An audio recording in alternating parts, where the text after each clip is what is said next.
Hi friends, എല്ലാവർക്കും നമസ്കാരം. KL travel ഗൈഡിൻ്റെ പുതിയൊരു വീഡിയോയിലേക്ക് എല്ലാ പ്രിയപ്പെട്ടവർക്കും സ്വാഗതം കേട്ടോ. അപ്പോൾ ഞാൻ സിജോ എന്നല്ല പറയാണ്, കൂടെയുള്ളത് നമ്മുടെ ചങ്കാണ് ആൽവിന്ദ്രയുള്ള ഗൈസ്. അപ്പോൾ നമ്മുടെ KL ട്രാവൽ ഗൈഡ് എന്ന് പറയുന്ന നമ്മുടെ യൂട്യൂബ് ചാനലിൻ്റെ ഫാമിലിയിലേക്ക് നമ്മളൊരു പുതിയ മെമ്പറെ എടുത്തിട്ടുണ്ട്.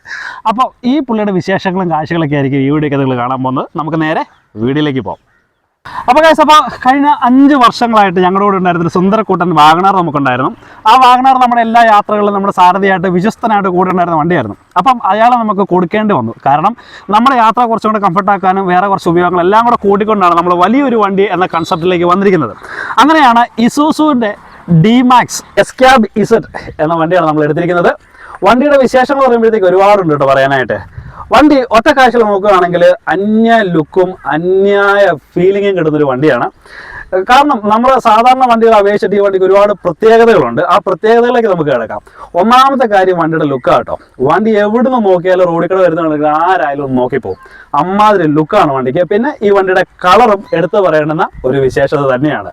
നമുക്ക് ആദ്യമേ വണ്ടിയുടെ ഫ്രണ്ട് സൈഡിൽ നോക്കി കഴിഞ്ഞാണല്ലോ, വണ്ടിയുടെ ഫ്രണ്ട് സൈഡിൽ തന്നെ ആദ്യമേ അവരുടെ ഒരു ബാഡ്ജിങ്, ഇസൂസു എന്നുള്ള മനോഹരമായിട്ടൊരു ബാഡ്ജിങ് ഉണ്ട്. അതുകൂടാതെ തന്നെ എല്ലാം ഉണ്ടല്ലോ, അവിടെ ഇവിടങ്ങളൊക്കെ ആയിട്ട് ക്രോം ഫിനിഷ് കൊടുത്തിട്ട് അവരെല്ലാം മനോഹരമാക്കിയിട്ടുണ്ട് കേട്ടോ. ഇത് കൂടാതെ തന്നെ വണ്ടിയുടെ ഫോഗ് ലാമ്പ് നമുക്ക് കാണാൻ പറ്റുന്നുണ്ട്. ഫോഗ് ലാമ്പ് കൊടുത്തിട്ടുണ്ട്. അതുപോലെ തന്നെ ഇത് ഹെഡ്ലൈറ്റ് വന്നിരിക്കുന്നത് പ്രൊജക്ടർ ലാമ്പ് വിത്ത് LED ആണ്. അപ്പം മൊത്തത്തിൽ വണ്ടിയുടെ ഫ്രണ്ടിൽ നിന്നുള്ളൊരു കാഴ്ച ഇങ്ങനെയാണ് കേട്ടോ. കാരണം ഈ ബ്ലാക്ക് കളർ കൂടെ ആകുമ്പോഴത്തേക്ക് ഈ ക്രോം ഫിനിഷ് വന്നിരിക്കുന്നത് മനോഹരമായിട്ട് നമുക്ക് ഫീൽ ചെയ്യുന്നുണ്ട്. വണ്ടിയുടെ ലുക്കിനെ അത് മൊത്തത്തിലായിട്ട് മാറ്റുന്നുണ്ട്. അപ്പോൾ വശങ്ങളിലേക്ക് വരുമ്പോഴത്തേക്ക് നമുക്ക് ശ്രദ്ധിക്കാം. ആദ്യം വരുന്നത് 16 ഇഞ്ച് സൈസ് വരുന്ന വീലാണ് കൊടുത്തിരിക്കുന്നത്. അതുപോലെ തന്നെ അതിനൊരു വീൽ കപ്പ് അവർ കൊടുത്തിട്ടുണ്ട്. പക്ഷേ വീൽ കപ്പിൻ്റെ ഒരു പ്രത്യേകത എന്ന് ചോദിച്ചു കഴിഞ്ഞാൽ കണ്ടിന് ഒരു അലോയ് സെറ്റപ്പ് നമുക്ക് തോന്നും കേട്ടോ. അലോയ് ഞാൻ തോന്നുന്ന രീതിയിലുള്ളൊരു വീൽ കപ്പാണ് കൊടുത്തിരിക്കുന്നത്.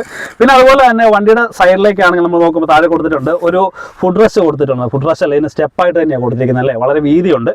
ചവിട്ടി കയറി പോകാൻ ഇച്ചിരി പ്രായമുള്ള ആൾക്കാർക്ക് കയറി പോകാനായിട്ട് സുഖകരമായിട്ട് രീതിയിൽ അറേഞ്ച് ചെയ്തിട്ടുണ്ട്. അതുപോലെ തന്നെ വണ്ടിയുടെ ബ്രാൻഡ് അല്ലെങ്കിൽ അതിൻ്റെ പേരോടെ അതിനൊരു ഇത് കൊടുത്തിട്ടുണ്ട്. എസ്കാബ് ഇസഡ് എന്ന് പറയുന്ന ക്രോം ഫിനിഷിലൊരു കൊടുത്തിട്ടുണ്ട്. നമ്മുടെ സൈഡ് മിറർ വരുമ്പോഴത്തേക്ക് അതും ക്രോം ഫിനിഷ് കൊടുത്തിട്ടുണ്ട്. സൈഡ് ഇൻഡിക്കേറ്റർ വരുന്നുണ്ട്. അങ്ങനെ എല്ലാം കൊണ്ടുണ്ടല്ലോ, എല്ലാം കൊണ്ടും വണ്ടി മൊത്തത്തിൽ ഒരു ലുക്കിലേക്ക് വരുന്നുണ്ട്. പിന്നെ നമ്മുടെ ഹാൻഡിൽ നോക്കുമ്പോഴത്തേക്ക് ഡോർ ഹാൻഡിലെല്ലാം ക്രോം ഫിനിഷാണ് കൊടുത്തിരിക്കുന്നത്. പിന്നെ ടോപ്പിലേക്ക് വരുമ്പോഴത്തേക്ക് ടോപ്പ് റെയിൽ കൊടുത്തിട്ടുണ്ട്. ഒരു ഷാർക്ക് ഫിൻ ആന്റിന നമുക്ക് മേളിൽ കാണാൻ പറ്റും. ബാക്ക് സൈഡിലേക്ക് വന്നു കഴിയുമ്പോഴത്തേക്ക് വലുതായിട്ട് അവരുടെ ഒരു ബ്രാൻഡ് നെയിം ഇസൂസു എന്ന് പറഞ്ഞ് കാണിച്ചിട്ടുണ്ട്. വണ്ടി 2.5 ലിറ്റർ ഡീസൽ വണ്ടി കേട്ടോ. അപ്പോൾ അതുകൊണ്ട് നിങ്ങൾ ശ്രദ്ധ വെച്ചോളാം. വലിയൊരു ബാഡ്ജ് അവിടെ കൊടുത്തിട്ടുണ്ട്. ഇസൂസു D-Max എന്ന് പറഞ്ഞൊരു ബാഡ്ജ് കൊടുത്തിട്ടുണ്ട്. അപ്പം ബാക്കിലത്തെ ഏറ്റവും വലിയ പ്രത്യേകത ചോദിക്കുകയാണെങ്കിൽ വലിയൊരു ക്യാബിൻ നിങ്ങൾക്ക് കാണാമല്ലോ. കൊമേഴ്സ്യൽ പർപ്പസൊക്കെ ആയിട്ട് ഉപയോഗിക്കുന്നവർക്ക് 100% ഉപയോഗിക്കാൻ കൊള്ളുന്നൊരു വണ്ടി തന്നെയാണ്. അപ്പോൾ അത്രയും വലിയൊരു ക്യാബിൻ, ചുരുക്കി പറഞ്ഞ ഒരു പെട്ടിയോട്ടേക്കാളും വലുപ്പമുള്ള ക്യാബിൻ കേട്ടോ വന്നേക്കുന്നത്. ഹാൻഡിലും ക്രോം ഫിനിഷ് തന്നെ ഇവിടെയും കൊടുത്തിരിക്കുന്നത് കേട്ടോ. അപ്പോൾ ഇത് തുറന്നു കഴിയുമ്പോഴത്തേക്ക് അത്യാവശ്യം വെയിറ്റ് ഉണ്ട് കേട്ടോ. ഒരാൾക്ക് സുഖമായിട്ട് ഇതല്ലേ കയറി ഇരിക്കാം, ഒരു പ്രശ്നമില്ല കേട്ടോ. നമ്മൾ പേടിച്ചല്ലിരിക്കുന്നത് ധൈര്യമായിട്ട് തന്നെ ഇരിക്കുന്നത്, ഒരു കുഴപ്പമില്ല. അത്യാവശ്യം ബലവും കാര്യങ്ങളൊക്കെ ഉണ്ട്. അത്യാവശ്യം നല്ലൊരു സ്പേസ് കിട്ടുന്നുണ്ട് കേട്ടോ. തുറന്ന് വെച്ച് കഴിയുമ്പോഴത്തേക്ക് നല്ല സ്പേസ് കിട്ടുന്നുണ്ട്. അപ്പോൾ ഈ വണ്ടി എടുക്കുന്ന ആൾക്ക് ഈ വണ്ടി വെർത്തായിരിക്കും എപ്പോഴും. അതാണ് ഈ വണ്ടിയുടെ ഏറ്റവും വലിയ ഗുണം. നമ്മളെടുത്ത് നമുക്ക് ഒരു 5 പേർക്ക് സുഖമായിട്ട് യാത്ര ചെയ്യാം. സുഖമായിട്ട് വണ്ടിക്കകത്ത് യാത്ര, അത്രയും സ്പേസ് അകത്തുണ്ട്. പുറയിൽ ഇത്രയും ഉപകാരം കൂടെയുണ്ട്. അതുകൊണ്ട് തന്നെയാണ് ഈ ഒരു കാറ്റഗറി പെടുന്ന വണ്ടികൾക്ക് കേരളത്തിലും ഇന്ത്യയിലും പ്രിയം കൂടിക്കൊണ്ട് വരുന്നത്. അപ്പോൾ നമ്മളിനിപ്പോൾ ഡോർ അടയ്ക്കണമെങ്കിൽ നമ്മൾ മറ്റുള്ള വണ്ടികളിൽ അടയ്ക്കുന്ന പോലെ വലിച്ചടയ്ക്കേണ്ട ആവശ്യമൊന്നുമില്ല. ഇങ്ങനെ വെച്ചിട്ട് ജസ്റ്റ് ക്ലോസ് കഴിഞ്ഞു, അത്രേ ഉള്ളൂ കേട്ടോ. ഒരു പ്രശ്നമില്ല. പിന്നെ ഇവിടെ ഉണ്ടല്ലോ ഒരു റിവേഴ്സ് ക്യാമറ കൊടുത്തിട്ടുണ്ട് കേട്ടോ. ആ ക്രോം ഫിനിഷ് നിൽക്കുന്നത് നമുക്കൊന്നും മനസ്സിലാകത്തില്ല, പക്ഷേ ഒരു റിവേഴ്സ് ക്യാമറ അവർ കൊടുത്തിട്ടുണ്ട്. അതൊക്കെ ഈ വണ്ടിക്കകത്തുള്ള പ്രത്യേകത. അതായത് അഡീഷണൽ ആയിട്ട് നമ്മൾ ചെയ്തൊന്നുമല്ല, എല്ലാം വണ്ടിക്കകത്ത് സെറ്റിംഗ് ആയിട്ട് വരുന്ന സാധനങ്ങൾ കേട്ടോ. അപ്പോൾ ഈ വണ്ടിക്കുണ്ടല്ലോ ഭംഗി എത്രയും മനോഹരമായിരിക്കാൻ കാര്യം, ഇത്രയും ഭംഗി ഉണ്ടാകാൻ കാരണം എന്ന് പറയുന്നത് ഈ ഗ്രില്ലല്ലേ. നിങ്ങൾ ശ്രദ്ധിച്ചോ, ഒരു സാധാരണ ഒരു ലോക്കൽ ഗ്രില്ലല്ല ഇരിക്കുന്നത്. ഇതിൻ്റെ ഒരു ഷേപ്പ് തന്നെ നിങ്ങൾ കണ്ടു. ഈ വണ്ടിയുടെ എൻ്റെ ലുക്ക് മാറ്റുന്ന തരത്തിലൊരു ഗ്രില്ല് നമ്മളിത് എക്സ്റ്റീരിയറിൽ നമ്മൾ സെപ്പറേറ്റ് ആയിട്ട് വെച്ചിരിക്കുന്നത് കേട്ടോ. അപ്പം അടിപൊളിയായിട്ടുള്ളൊരു വ്യൂ നമുക്ക് കിട്ടുന്നുണ്ട്. വണ്ടിയുടെ ഭംഗി ഒന്നും കൂടെ കൂട്ടുന്ന. അതുപോലെ തന്നെ നമുക്ക് ഇവിടെ ശ്രദ്ധിച്ച് കഴിഞ്ഞാൽ നമുക്ക് മനസ്സിലാക്കാൻ പറ്റും, ഈ 2 സാധനങ്ങൾ, അതായത് ഈ ബോണറ്റ് മിററും ഗ്രില്ലുമാണ് ഈ വണ്ടിയുടെ ഭംഗി ഏറ്റവും കൂടുതൽ കൂട്ടുന്നതെന്ന് പറയുന്നത്. അത്ര മനോഹരമായിട്ടുണ്ട്. ഈ 2 എക്സ്ട്രാ ഫിറ്റിംഗ് നമ്മൾ കൊടുത്തിരിക്കുന്നത് വണ്ടിക്ക് ഭംഗി കൂട്ടുമല്ലാണ്ട് ഒരെണ്ണം പോലും കുറഞ്ഞിട്ടില്ല എന്ന് വേണമെങ്കിൽ പറയാം. അത്ര മനോഹരമാണ് വണ്ടി കാണാനായിട്ട്. അതൊന്ന് കണ്ടു നോക്കാം എങ്ങനെയുണ്ടെന്ന്. വണ്ടിയുടെ അകത്തേക്ക് നമുക്കൊന്ന് കയറിയിട്ട് അകത്തെ വിഷ്വൽസ് ഒന്ന് കാണാം. അപ്പോൾ നമ്മൾ ഉള്ളിലേക്ക് കയറി കഴിയുമ്പോഴത്തേക്ക് ഒരു പ്രീമിയം വണ്ടിക്കകത്ത് കയറുന്നൊരു ഫീൽ തന്നെയാട്ടോ. ഇതിനകത്ത് നമ്മളല്ലാതെ വേറെ സെറ്റപ്പ് ഒന്നുമില്ല. കംപ്ലീറ്റ് പ്രീമിയം ലുക്കാണ് കിട്ടിയിരിക്കുന്നത്. നമ്മുടെ ഇതിൻ്റെ ടോപ്പ് എൻഡ് വണ്ടികളിലൊക്കെ കാണുന്ന പോലെ സ്റ്റിയറിംഗിൽ കൺട്രോൾ സിസ്റ്റം മുഴുവൻ സ്റ്റിയറിംഗിലുണ്ട്. അതായത് ഫോണ്, വോളിയം കാര്യങ്ങളെല്ലാം തന്നെ സ്റ്റിയറിംഗിൽ തന്നെ കൊടുത്തിട്ടുണ്ട്. അതുപോലെ തന്നെ ഒരു 6 ഇഞ്ച് ഡിസ്പ്ലേ കമ്പനി തന്നെ ഇൻബിൽഡ് ചെയ്ത് കൊടുത്തിട്ടുണ്ട്. അതും വളരെ ഉപകാരമുള്ളൊരു കാര്യത്തിനാണ്. റിവേഴ്സ് ക്യാമറ നമ്മൾ ഓൾറെഡി കണ്ടു. സ്റ്റിയറിംഗ് നമുക്ക് അഡ്ജസ്റ്റബിൾ ആണ് കേട്ടോ. നമുക്ക് മേളിലേക്കും താഴത്തേക്കൊക്കെ സ്റ്റിയറിംഗ് അഡ്ജസ്റ്റ് ചെയ്ത് വെക്കാൻ പറ്റുന്ന രീതിയിലുള്ള സ്റ്റിയറിംഗ് ആണ് കൊടുത്തിരിക്കുന്നത്. അതും ഇതിൻ്റെ ഏറ്റവും വലിയ പ്രത്യേകതയാണ്. പിന്നെ ഈ വണ്ടിക്കകത്ത് 6 പറ ചാർജിങ് പോയിന്റുകളുണ്ട്. 6 പറ ചാർജിങ് പോയിന്റുകളാണ്. നമ്മൾ ജസ്റ്റ് ഒന്ന് കാണിച്ചു തരാം. ഒരെണ്ണം കൊടുത്തിരിക്കുന്നത് ഇവിടെ ഒരു ചാർജിങ് പോയിന്റ് കൊടുത്തിട്ടുണ്ട്. അതുപോലെ തന്നെ അതിൻ്റെ തൊട്ടിപ്പുറയായിട്ട് താണ്ടെ ഇവിടെ ഒരു ചാർജിങ് പോയിന്റ് ഉണ്ട്. അത് നമുക്ക് ചെയ്യാൻ പറ്റുന്നതാണ്. അതുപോലെ തന്നെ ഇതിൻ്റെ ഡോർ ഓപ്പൺ ആയി കഴിഞ്ഞാൽ ഇതിനകത്തൊരെണ്ണം കൊടുത്തിട്ടുണ്ട്. ഇതിനകത്ത് തന്നെ ഓൾറെഡി 3 ചാർജിങ് പോയിന്റുകൾ വന്നു കഴിഞ്ഞു. അപ്പോൾ ഇങ്ങനെ എല്ലാം കൊണ്ട് നമ്മളെ ഒരു പ്രീമിയം കാറിനകത്ത് കിട്ടുന്ന എല്ലാ ഫെസിലിറ്റിയും നമുക്ക് വണ്ടിക്കകത്ത് അവൈലബിൾ ആയിട്ടുണ്ട്. അപ്പോൾ വണ്ടിക്കകത്ത് സ്റ്റോറേജ് സ്പേസ് നമ്മൾ നോക്കിക്കഴിഞ്ഞാൽ അഡീഷണൽ ആയിട്ട് ഒരു സ്റ്റോറേജ് സ്പേസ് കൂടെ വരുന്നുണ്ട്. സാധാരണ നമ്മുടെ വണ്ടിക്കകത്തേക്ക് ഇതുപോലെ സ്റ്റോറേജ് സ്പേസ് ഉണ്ട്, എല്ലാവർക്കും അറിയാമല്ലോ. അതുകൂടാതെ മേളിലൊരെണ്ണം കൂടെ വരുന്നുണ്ട്. അത്യാവശ്യം നമുക്ക് കാര്യങ്ങളൊക്കെ സൂക്ഷിക്കാൻ പറ്റുന്നുണ്ട്. പിന്നെ ഈ ഒരു ഭാഗത്തായിട്ട് ഇത് ആംബ്രസ്റ്റ് ഫ്രം ഇവിടെ അതിൻ്റെ കൂടെ തന്നെ ഇവിടെ ഒരു എന്നാ പറയുന്നത് സ്റ്റോറേജ് സ്പേസ് കൂടെ വരുന്നുണ്ട്. നമ്മുടെ പേഴ്സ് കാര്യങ്ങൾ അങ്ങനെ കാര്യങ്ങളെല്ലാം ഇട്ട് വെക്കാൻ പറ്റും. അങ്ങനെ എല്ലാം കൊണ്ടും വണ്ടിക്കകത്ത് നമുക്ക് അത്യാവശ്യം ലാവിഷായിട്ട് ഉപയോഗിക്കാനുള്ള എല്ലാ സെറ്റപ്പും ഉണ്ട് കേട്ടോ.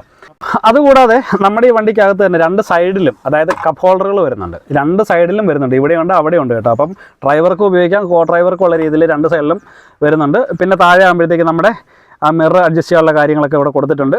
മിറർ ഫോൾഡിങ് സിസ്റ്റം ഉണ്ട് ഇതിനകത്ത്. മിറർ നമുക്ക് ഫോൾഡ് ചെയ്ത് വെക്കാൻ പറ്റും. ആവശ്യം കഴിയുമ്പോഴത്തേക്ക് നമുക്ക് ഓപ്പൺ ആക്കാനും പറ്റുന്നുണ്ട്. അതുപോലെ തന്നെ എല്ലാ വണ്ടിയിലും ഉള്ള പോലെ തന്നെ നോർമലി ഹെഡ്ലൈറ്റിൻ്റെ അഡ്ജസ്റ്റ്മെൻറ്റ് കാര്യങ്ങൾ കൊടുത്തിട്ടുണ്ട്. അപ്പോൾ നമുക്ക് ഈ വണ്ടിക്ക് വേറെ പ്രത്യേകത ഉള്ളതെന്ന് ചോദിക്കുകയാണെങ്കിൽ സീറ്റ് പുറകോട്ട് നമ്മൾ ചായ്ക്കതോടൊപ്പം തന്നെ സീറ്റ് നമുക്ക് ഇത് ജസ്റ്റ് ഒന്ന് പൊക്കി കഴിഞ്ഞാൽ കറക്കി കഴിഞ്ഞാൽ സീറ്റിൻ്റെ ഹൈറ്റ് കൂട്ടാനും കുറയ്ക്കാനും പറ്റുന്നുണ്ട്. ചില വണ്ടികളൊക്കെ നമുക്കിങ്ങനെ പതുക്കെ പ്രഷർ ചെയ്ത് കൊടുക്കണം. ഇതിൻ്റെ ആവശ്യമില്ല, ജസ്റ്റ് ഒന്ന് കറക്കി കൊടുക്കുകയാണെങ്കിൽ ഇതിൻ്റെ ഹൈറ്റ് തന്നെ താൻ കൂടി വരുന്നുണ്ട് കേട്ടോ. മേളിലേക്ക് താഴേക്ക് പോയിട്ട് 1 ടച്ച് മതി. അതും വണ്ടിയുടെ ഒരു മറ്റൊരു പ്രത്യേകതയായിട്ട് തന്നെ കാണാം. പിന്നെ സൈഡിൽ നമുക്ക് അത്യാവശ്യം വെള്ളം വെക്കാനുള്ള ഒരു ഗ്യാപ്പ് കാര്യങ്ങളൊക്കെ ഉണ്ട് കേട്ടോ. വണ്ടിയിലെ എല്ലാ ഡോറിലും ഇതുപോലെ നമുക്ക് ബോട്ടിൽ ഹോൾഡർ കൊടുത്തിട്ടുണ്ട് കേട്ടോ. വണ്ടിയുടെ ബാക്കിലേക്ക് വന്നു കഴിയുമ്പോഴത്തേക്കാണല്ലോ, ബാക്കിലേക്ക് നമുക്ക് അവിടെ സ്റ്റെപ്പ് ഉള്ളതുകൊണ്ട് അവിടെ കയറാൻ ഭയങ്കര സുഖമാണ്. അത് കഴിയുമ്പോഴത്തേക്ക് നോക്കി എന്ത് സ്പേസാണ് നോക്കുന്നത് നിങ്ങൾ അല്ലേ. എനിക്കിപ്പോൾ അത്യാവശ്യം ഒരു 5 അടി 6 ഇഞ്ച് ഹൈറ്റ് ഉണ്ട് കേട്ടോ. അപ്പോൾ എൻ്റെ ഹൈറ്റൊക്കെ വെച്ച് നോക്കുമ്പോഴത്തേക്ക് സുഖമാണ്. കുറച്ചുകൂടെ നല്ല എത്ര ഹൈറ്റുള്ള ആൾക്കാർ കയറിയാലും ലെഗ് സ്പേസ് നന്നായിട്ട് കിട്ടുന്നുണ്ട് വണ്ടിക്ക്. നല്ല ഫ്രീ ആയിട്ട് കംഫർട്ടബിൾ ആയിട്ട് ഇരിക്കാം. അപ്പോൾ നമുക്ക് ഇവിടെ ഒരു ആംബ്രസ്റ്റ് ഉണ്ട്, അതുകൊണ്ട് തന്നെ കംഫർട്ടബിൾ ആയിട്ട് ഇരിക്കാം നമുക്ക്. നമ്മളൊരു ലക്ഷറി വാഹനത്തിലിരിക്കുന്ന ഫീൽ തന്നെയാണ്. പിന്നെ ഇവിടെ ഹാൻഡിൽ കൊടുത്തിട്ടുണ്ട്. പിന്നെ അതുപോലെ തന്നെ നമ്മൾ ഫ്രണ്ടിൽ അവർക്ക് കപ്പ് ഹോൾഡർ കൊടുത്തിട്ടുണ്ടല്ലോ. നോക്കി ഇവിടെയും 2 പേർക്കും ഉള്ള കൊടുത്തിട്ടുണ്ട്, ഹോൾഡർ കൊടുത്തിട്ടുണ്ട്. അതുകൂടാതെ ഇവിടെ ഒരു USB ചാർജർ കൊടുത്തിട്ടുണ്ട്. അപ്പം എല്ലാം കൊണ്ടും വണ്ടി വളരെ അടിപൊളി വണ്ടിയാണ്. നമുക്ക് എന്ത് പറയുന്നത്, ഈ പ്രൈസിന് വെർത്തായിട്ടുള്ളൊരു വണ്ടി തന്നെയാണ്. അപ്പോൾ പ്രൈസും കാര്യങ്ങളൊക്കെ നമ്മൾ പറയാമേ. അപ്പം ഇതൊക്കെയാണ് നമ്മുടെ ഇസൂസു. അപ്പം ഇത്രയും വലിയൊരു വണ്ടി അല്ലേ. ശരിക്കും പറയുകയാണെങ്കിൽ പണ്ടത്തെ ആൾക്കാർ പറഞ്ഞ് ഞാൻ കേട്ടിട്ടുണ്ട് SC ലോറി കിടക്കുന്നതും ആനയുള്ളത് ശരിയാണെന്ന്. അതായത് ഒരു ആനയുള്ള വീട്ടിലേക്ക് അല്ലെങ്കിൽ ആനയില്ലാത്ത ഉള്ള SC ലോറി ഉണ്ടെങ്കിൽ ആനയുള്ളതിന് തുല്യമാണെന്ന് പറയുമല്ലോ. എന്ന് പറഞ്ഞ പോലെ ഒരു ഇസൂസു ഉണ്ടെങ്കിൽ അത് ബ്ലാക്ക് കളർ ആണെങ്കിൽ ഒരു കുട്ടിയാനെ വീട്ടിലുള്ള സെറ്റപ്പാണ് കേട്ടോ. അമ്മാതിരി ലുക്കല്ലേ വണ്ടി. അപ്പോൾ എന്നാലും ശരി. അപ്പോൾ നമ്മുടെ ചങ്ങ വണ്ടി എടുത്തിരിക്കുന്നത്. അപ്പോൾ ചങ്ങനോട് നമുക്ക് ചോദിച്ചു നോക്കാം. പുള്ളി പഴയ ഉപയോഗിച്ചുകൊടുത്ത വാഗണാറും ഇതും തമ്മിലുള്ളൊരു വ്യത്യാസം, പുള്ളി കുറച്ച് ദിവസമായി വണ്ടി കൈ കിട്ടിയിട്ട്, അപ്പോൾ ഇത് രണ്ടും ഓടിച്ചുള്ളൊരു വ്യത്യാസം നമുക്ക് ആലിനോട് കൊണ്ട് ചോദിച്ചു നോക്കാം. കസ്റ്റമർ റിവ്യൂ എടുക്കാനുള്ള സമയമൊന്നും ആയിട്ടില്ല, എന്നിരുന്നാൽ പോലും പുള്ളിയുടെ ഒരു എക്സ്പീരിയൻസ് എന്നാണ് നമുക്കൊന്ന് ചോദിച്ചു നോക്കാം പുള്ളിയോട്. ആലുവിനെ, അതായത് ഈ ഒരു വണ്ടിയുടെ മൈലേജ് എത്ര കിട്ടും, അല്ലെങ്കിൽ ഈ വണ്ടിക്ക് നീ എടുത്തപ്പോൾ പ്രൈസ് ഒരു സാധാരണക്കാരൻ ഒരാൾക്ക് ഇസൂസു പോലൊരു വണ്ടി അഫോർഡബിൾ ആണ്, അല്ലെങ്കിൽ അവർക്ക് എടുക്കാൻ പറ്റുന്ന ഒരു പ്രൈസ് ഉള്ളോ ഈ വണ്ടിക്ക്? എങ്ങനെയാണ് ഇതിൻ്റെ റേറ്റും കാര്യങ്ങളൊക്കെ വരുന്നത് പറയാൻ പറ്റും? വണ്ടിക്ക് വില വരുന്നത് ശരിക്കും 16,16,000 രൂപ വിലയുണ്ട്. നമ്മൾ എടുക്കുമ്പോഴുള്ള പ്രൈസാണ്. ഇപ്പോൾ നമ്മളിപ്പോൾ വണ്ടി എടുത്തിട്ട് ഒരാഴ്ച ആയിട്ടുണ്ട്. 16,16,000 എന്ന് പറയുമ്പോൾ നമുക്ക് ഈ ബിസിനസ്സും കാര്യങ്ങളും ചെയ്യുന്നവരാണെങ്കിൽ GST ഉണ്ടാവുമല്ലോ. നമ്മുടെ അക്കൗണ്ട് ത്രൂവായിട്ട് നമ്മൾ വണ്ടി എടുക്കുകയാണെന്നുണ്ടെങ്കിൽ നമുക്ക് വണ്ടിക്ക് വില വരുന്നത് 12,500 വരുന്നുള്ളൂ. അതായത് നമ്മുടെ GST എമൗണ്ട് നമുക്ക് തിരിച്ച് കിട്ടുന്നുണ്ട്. അത്രയും കുറവാണ്. അതുകൊണ്ടാണ് ഈ പറഞ്ഞ ഒരു നോർമൽ ഒരു ബിസിനസ് ചെയ്യുന്ന ഒരാൾക്ക് എടുക്കാൻ പറ്റുന്ന അല്ലെങ്കിൽ അഫോർഡബിൾ ആയിട്ടുള്ള ഒരു പ്രൈസിൽ വണ്ടി നമുക്ക് കിട്ടും. അതായത് ഇത്രയും വലിയൊരു വണ്ടി, ഇത്രയും സൗകര്യമുള്ളൊരു വണ്ടി, അതെ, 12,500 രൂപയ്ക്ക് നമുക്ക് കൈ കിട്ടും. GST വേണം, അത്രേ ഉള്ളൂ. അതെ, GST രജിസ്റ്റേർഡ് ആയിട്ടുള്ള ആൾക്കാരായിരിക്കണം. അത്രേ ഉള്ളൂ. ഭയങ്കര ഓഫറല്ലേ? അതെ അതെ. അപ്പോൾ പിന്നെ നമ്മൾ ഉപയോഗിച്ചുകൊണ്ടിരുന്നത് 5 വർഷമായിട്ട് നമ്മൾ ഉപയോഗിച്ചുകൊണ്ടിരുന്നത് നമ്മുടെ വാഗണറാണല്ലോ. അതെ. അപ്പോൾ വാഗണറും ഈ ചങ്ങാതി നമ്മളൊരു വ്യത്യാസം എന്തെങ്കിലും നമുക്ക് തോന്നിയിട്ടുണ്ടോ? ഒരു നെഗറ്റീവോ പോസിറ്റീവോ അങ്ങനെ എന്തെങ്കിലും? പോസിറ്റീവായിട്ട് പറയുവാണെന്നുണ്ടെങ്കിൽ വാഗണറിനകത്ത് 5 പേർക്ക് ഇരിക്കാം, ഇവിടെ 5 പേർക്ക് തന്നെ നമുക്ക് യാത്ര ചെയ്യാൻ പറ്റുന്നുണ്ട്. പിന്നെ പ്ലസ് ഇതിൻ്റെ ബാക്കിലോട്ട് നമുക്ക് ഒരു മുമ്പ് നമ്മൾ പറഞ്ഞല്ലോ ഒരു പിക്കപ്പിൻ്റെ സൗകര്യം പോലെ ബാക്കിൽ ലോഡ് കയറ്റാൻ പറ്റും. ഒരു 5x5 ഏരിയ വരുന്ന രീതിയിലുള്ള ഒരു ബാക്കിലൊരു പെട്ടി വരുന്നുണ്ട്. അത്രയും വലിയൊരു സ്റ്റോറേജ് സ്പേസ് നമുക്ക് കിട്ടുന്നുണ്ട്. പിന്നെ നമുക്ക് ബിസിനസ് പരമായിട്ട് ഉപയോഗിക്കുന്ന എല്ലാവർക്കും നമ്മുടെ സാധനങ്ങൾ കൊണ്ടുപോകാനുള്ള ആവശ്യങ്ങൾക്കും അല്ലെങ്കിൽ ഈ പറഞ്ഞ പോലെ നമുക്ക് കൂടുതൽ സ്റ്റോറേജ് ഉള്ളൊരു വണ്ടിയാണ് എപ്പോഴും ബെറ്റർ ആയിട്ടുള്ളത്. അന്നേരം ആ രീതിയിൽ നമുക്ക് എപ്പോഴും അഡ്വാൻറ്റേജ് തന്നെയാണ്. പിന്നെ ഡീസൽ വണ്ടിയാണ്, കൂടുതൽ വലിവും കാര്യങ്ങളൊക്കെ ഉണ്ട്, ഇച്ചിരി പവർഫുള്ളാണ് വണ്ടി. അപ്പോൾ നമ്മുടെ ഇസൂസു D-Max SKZ എന്ന് പറയുന്ന ഈ കാറ്റഗറി വാഹനം ഒരു പ്രശ്നമുള്ളത് ടാക്സി രജിസ്ട്രേഷൻ മാത്രമേ നമുക്ക് കിട്ടത്തുള്ളൂ. കേട്ടോ. അതപ്പോൾ അതിൻ്റെ കപ്പാസിറ്റി എല്ലാം കൂടെ നോക്കിയിട്ടാണ് നിങ്ങൾക്ക് മനസ്സിലാവും. പിന്നെ ഈ വണ്ടിയെക്കുറിച്ച് കൂടുതൽ അറിയണമെങ്കിൽ അല്ലെങ്കിൽ ഈ വണ്ടിയുടെ ഡീറ്റെയിൽസ് ഒക്കെ അറിയണമെങ്കിൽ നമുക്ക് നമ്മളെടുത്ത ഷോറൂമിലെ ആൾക്കാരുടെ നമ്പർ നമ്മൾ താഴെ സ്ക്രീനിൽ കൊടുത്തേക്കാം. അവരെ വിളിക്കുക, എപ്പോൾ വിളിച്ചാലും കിട്ടും. അവർ ടെസ്റ്റ് ഡ്രൈവ് എവിടെയാണോ അവിടെ കൊണ്ട് തരുകയും ചെയ്യും കേട്ടോ. ആ കാര്യങ്ങളൊക്കെ അവർ ഡീസൻ്റാണ്. നമുക്ക് അങ്ങനെ തന്നെയാണ് കിട്ടിയത്. ഡീസൻ്റ് ആയിട്ടുള്ള ഒരു ഇടപാടായിരുന്നു കേട്ടോ അവരുടെ. നീറ്റ് പരിപാടിയാണ്. നമുക്ക് എന്തായാലും ഇഷ്ടപ്പെട്ടു. പത്തനംതിട്ടയാണ് ഷോറൂം കേട്ടോ, നമുക്ക് ഇഷ്ടപ്പെട്ടു. എന്തായാലും ഇതൊക്കെയാണ് വണ്ടിയുടെ വിശേഷങ്ങൾ എന്ന് പറയുന്നത്. അപ്പോൾ ഇസൂസു കിടക്കുന്നതും ഒരു കുട്ടിയാനും വീട്ടിയുള്ളതും ശരിയാണ്. അപ്പോൾ നിങ്ങൾ ആലോചിക്കുക, അല്ലേ? ശരിയല്ലേ ഞാൻ പറഞ്ഞത്? കാരണം ഒരു ഗുമ്മല്ലേ വണ്ടിയാണ്, ഒരു മസിൽമാൻ ലുക്കല്ലേ പുള്ളിയെ കാണാൻ. ആ ഗ്രില്ലും നിങ്ങൾ നോക്കി, ഈ ബോണറ്റിൻ്റെ ഇതൊക്കെ വെച്ചിട്ട് നോക്കുമ്പോഴത്തേക്ക് ഒരു അന്യ ലുക്കാ വണ്ടിയാണ്. ആരായാലും നോക്കിപ്പോ. അപ്പം ഇമാതിരി ഒരു വണ്ടി നിങ്ങൾക്ക് കിട്ടുന്നത് 16.16 ലക്ഷം രൂപയ്ക്കാണ് കിട്ടുന്നത്. ഈ വണ്ടി 2.5 ലിറ്റർ ഡീസലാണ്. 14 കിലോമീറ്റർ മൈലേജ് കമ്പനി പറയുന്ന വണ്ടിക്ക് നമുക്ക് ഏകദേശം 13.1 നമുക്ക് കിട്ടുന്നുണ്ട്. അപ്പം ഇതൊരു മൾട്ടി പർപ്പസ് യൂസിൽ ഉപയോഗിക്കാൻ പറ്റുന്നൊരു വാഹനമാണ്. ഏതൊരു സാധാരണക്കാരൻ അഫോർഡബിൾ ആണ്. GST രജിസ്ട്രേഷൻ ഉള്ള ഒരാൾക്കാണെങ്കിൽ 12.25 ലക്ഷം രൂപയ്ക്ക് ഈ വണ്ടി നമുക്ക് വീട്ടിൽ കൊണ്ടുവരാൻ ചെയ്യാം. അപ്പം പുതിയൊരു വീഡിയോ ആയിട്ട് വീണ്ടും കാണുന്നവരേക്ക് എല്ലാവരോടും ബൈ ബൈ. നല്ല പറയാണ്. കൂടെയുള്ള ചങ്ങാണ് ആലിന്ദ്രവില.